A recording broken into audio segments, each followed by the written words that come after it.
Performing in cold weather, it is always a challenge. The human body, it's been designed to easily adapt to the heat. And remember that by sweating, we easily start cooling down. However, things get very complicated when it's time to deal with cold conditions and freezing rides. And it seems that the best strategy to do that is to choose the right clothes. But which one is the best technique to maintain that optimal body temperature? I'm about to try to find out, having in consideration that I'm going to have to climb before I start descending.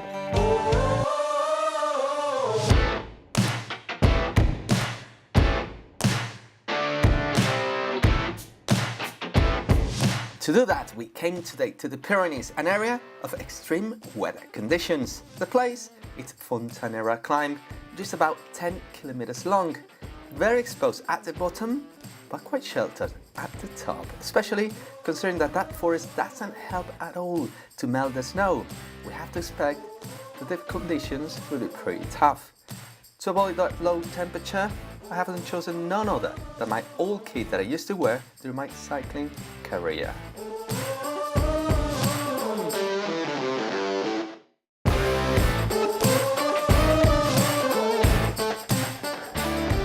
At this point we've done the hardest part of the climb and I'm starting to warm up.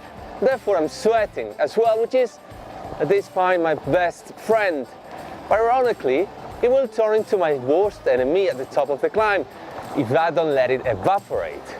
Therefore, it is time to start getting rid of some layers. The first one, and why not the gloves as well? And all that, clearly, with just one objective, and to not let it be inside and all my layers of my body.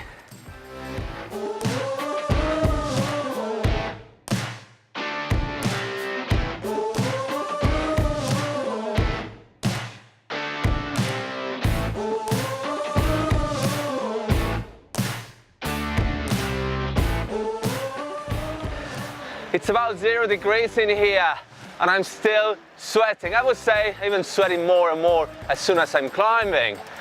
But that means that I have to keep unzipping my layers.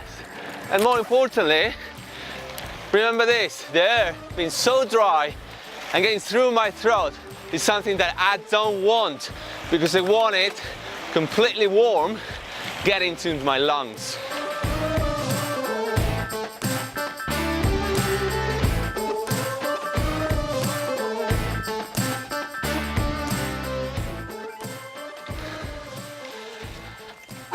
We are at the top of the climb now, so we're gonna start pulling the layers back and covering, because our main interest, above all, is to keep the heat and warmth generated while exercising during the climb in order to keep it as long as possible on the descent.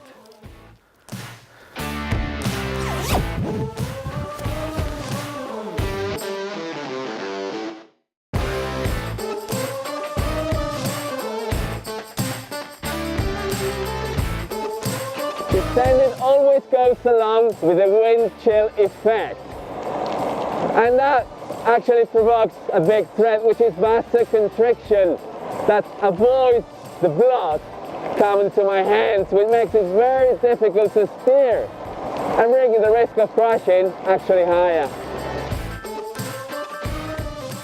I have done the descent and I have to admit that I haven't managed to stay warm, more particularly my legs as the part of my body that quickly start being cold.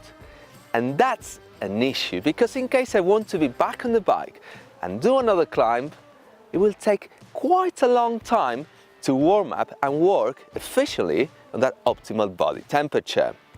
The truth is that today I've been wearing quite a bit of an old gear and apparel, and I believe that with updated and nowadays fabric, maybe that wouldn't have happened.